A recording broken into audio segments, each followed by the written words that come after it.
أعوذ بالله من الشيطان الرجيم بسم الله الرحمن الرحيم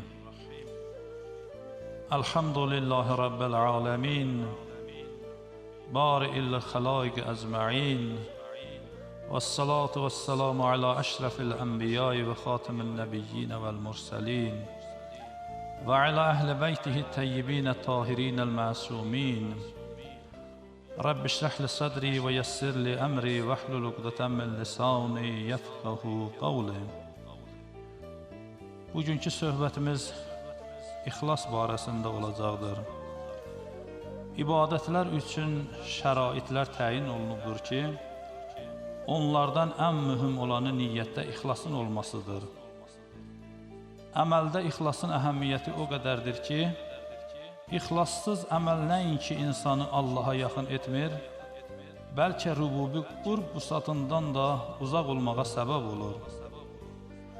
Bu mövzuda çoxlu Quran ayələri varid olubdur ki, biz onların bəzilərinə burada işarə edəcəyik.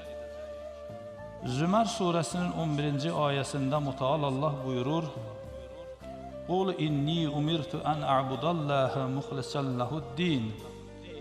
De, mən dini Allaha xalis edərək ona ibadət etməyə əmr olunmuşam.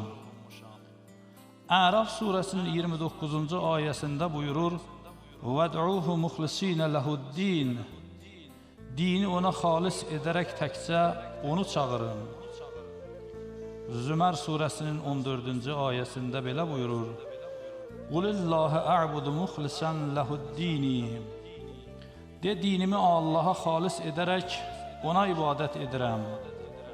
Huzeyfə İbn Yaman deyir, Peyğəmbəri Əkrəm sallallahu aleyhi və alihi və səlləmdən ixlasın mənasını soruşdum. Həzrət buyurdu: "Mən Cəbraildən, o da Allahdan sual elədi. Uca olan Allah da belə buyurdu: İxlas mənim sirlərimdən bir sirdir ki, məhbublarımın qəlbində qərar verirəm. Pəs ixlas niyyətdə bir əsas mehvərdir ki, mələkuti hikməti vardır. Allah məhbubundan başqası ona yetişməz. Hər şeyi tanımaq yollarından biri, onun müqabil tərəfi tanımaqdır. İxlas ki, bəyənilmiş və yaxşı bir sifətdir, müqabilində riya qərar tapır. Riya, yəni cəmaata göstərək ki, Allah üçün iş görür, bir halda ki, Allah üçün olmayan. Riya, ibadi işlərdə əməlin batın olması ilə nəticələnir. Bu üzdən ibadətlərdə niyyəti şərt ediblər və riyanı əməli batil edən bilirlər. Allahın Rəsulundan Şəbaniyyə xütbəsində belə gəlibdir ki, Allahı sadiq niyyətlə və pak qəlblə çağırın. Bir hədisdə İmam Cəfər Sadiq əleyhissalamdan riyakar üçün 3 nişanə zikr olunub. 1. Cəmaat onu görən zaman bəşşaş və nəşat varıdır. 2. Tək olan zaman tənbəl və kəsil olur. 3. Bütün işlərində təriflənməyi çox sevir. İxlasın ən yuxarı dərəcəsi odur ki, bir əməli əmələ gətirən şəxs azacıq belə olsun hər iki aləmdə o əməlin əcrinə göz tikməmiş olsun. Onun nəzəri yalnız Həqqi Taalanın rızayəti ola və ondan başqa məqsəd və mətlubu olmayan.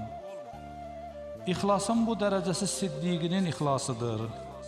Bu mərhələyə yetişməz məgər o şəxslər ki, ilahi əzəmət dəryasında qəlb olublar və onun məhəbbətinə heyrandırlar. İxlasın bu mərhələsinə çatmaq üçün insan gərəkdir bütün nəfs istəklərindən əl götürəm və Allahın işlərində və sifətlərində fikr edəm. Öz vaxtını onunla münacata sərf edəm, ta Allahın əzəmət və cəlal nuru onun qəlbinə saçam.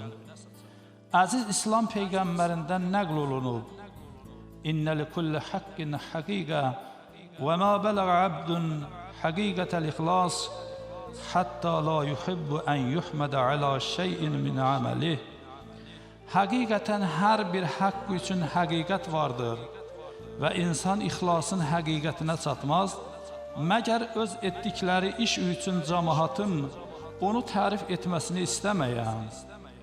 İmam Cəfər Sadiq əleyhissalamdan rəvayət olunub, insan xalis bəndə olmaz məgərin ki, onun nəzərində cəmaatın onun tərif, təmcid və təqsib etməsi bərabər olar. Bir sözlə, ixlasın ən yuxarı dərəcəsi o şəxslərə məxsusdur ki, yalnız Allaha xatir iş görərlər. İxlasın ən aşağı mərhələsi odur ki, əməldə savab qəsdi və əzabdan qurtarmaq olmuş olam. Bəzən ibadətləri əmələ gətirməkdə özünü çətinliyə salır və onu Allaha xatir düşünür, halbuki xəta edibdir. Bir şəxsdən hekayət edirlər ki, belə deyib, 30 il namazımı məsciddə birinci səhvdə qılmışdım, qəzasını əmələ gətirdim. Bu səbəbə ki, bir gün üzürlü səbəbə görə məscidə gec gəldim. Birinci cərgədə yer yox idi, ikinci cərgədə dayandım. Özlüyümdə xəcalət çəkdim ki, cəmaat məni ikinci cərgədə gördülər. Başa düşdüm ki, bu 30 ili cəmaatın məni birinci cərgədə görməsi məni buna cəlb edib və buna şad olub ürək bağlamışam. Qiyamət günündə pərdələr kənar olacaq, insanın əməlləri diqqətlə mühasibə olunarkən, insana məlum olacaq onun işlərinin çoxu riya üzündən olub. Halbuki o güman edirdi Allaha xatir iş görür.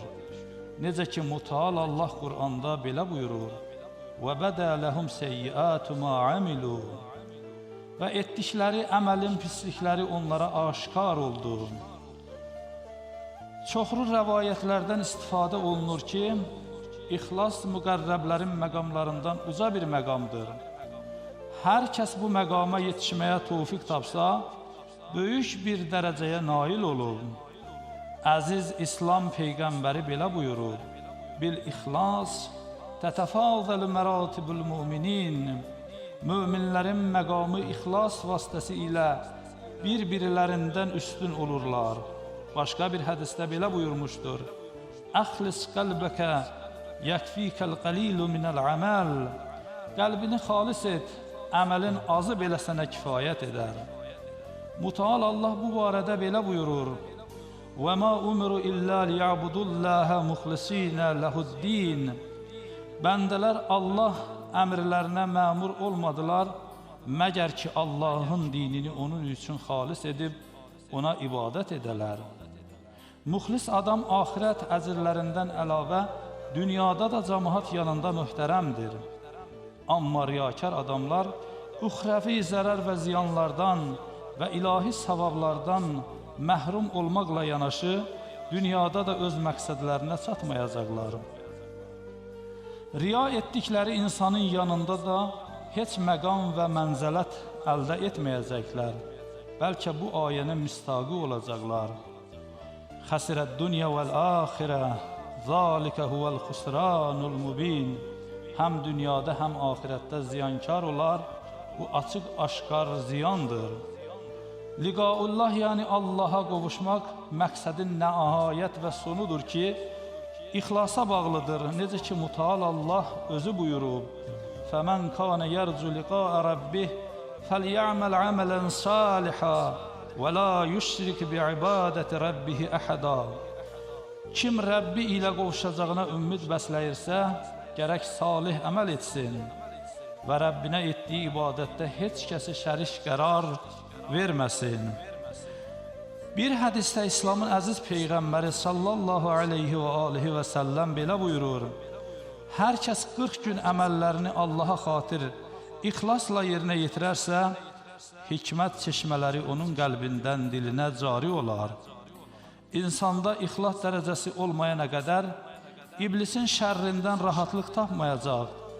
Çünki məlun şeytan özü aləmlərin Rəbbinin izzətinə and içib ki, bütün bəndələri azdıracaq, məgər ixlas əhlin. Qur'an-ı Məciddə belə gəlib, قَالَ فَبِعِزَّتِكَ لَأَغْوِيَنَّهُمْ أَزْمَعِينَ إِلَّا عِبَادَكَ مِنْهُمُ الْمُخْلَصِينَ Şeytan dedi, sənin izzət və cəlalına and olsun, bütün cəmaatı azdıracağam, onların arasından sənin müxlis bəndələrindən savayım. Bu barədə bir hekayəti nəzərinizə çatdırmaq istəyirəm. Bir dəstə insan bir ağaca pərəstiş edirdilər. Bəni İsraildən bir abid bundan xəbərdar oldu. İman qeyrəti onu vadar etdi ki, bir balta götürüb və gedib o ağacı kəssin. Yolda şeytan bir kişi surətində onun qarşısına çıxdı. Soruşdu, hara gedirsən? Abid dedi, bir ağac vardır, bir dəstə yolun azmış insan ona pərəstiş edirlər. Gedirəm onu kəsəm. Şeytan dedi, sənin bununla nə işin var? Söz-söhbət bunların arasında uzun çəkdi. Ta iş bunların əlbəyaxa olmasına çatdı. Abid şeytanı yerə vurdu. Elə ki, şeytan özünü aciz gördü, dedi, məlumdur ki, sən bu işi savaba görə edirsən və mən sənin üçün daha çox savabı olan bir iş təklif edirəm. Hər gün bir məbləğ pul sənin yastığının altına qoyaram. Onu al, fəqir və kasıblara payla. Abid şeytanın hiləsinə aldanıb, ağacı kəsmək fikrindən dönüb evinə qayıtdı.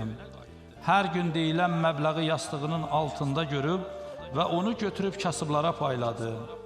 Bir neçə gün bu minvalla keçdi. Şeytan verdiyi sözə əməl etmədi. Abid yastığının altında deyilən məbləği tapmadı. Yenə də baltasını götürüb o ağacı kəsməyə getdi. Şeytan onun yolunu kəsdi. Yenə də söz böyüyüb əlbəyaxaya qalxdılar. Bu dəfə şeytan güc gəlib Abidi yerə vurdu. Abid bu işdən heyran qalıb şeytandan soruşdu. Necə oldu ki, bu dəfə mənə güc gəldin? Şeytan dedi, bu cəhətə ki, birinci dəfə sənin niyyətin xalis idi və Allah rızasına ağacı kəsməyə qəsd etmişdin. Amma bu dəfə tamaha aludə olub, ağacı kəsməyə gedirsən və sənin niyyətin xalis deyil. Bu cəhətdən də mən sənə güc gəldim. Vəlhamdülillahi Rabbil aləmin.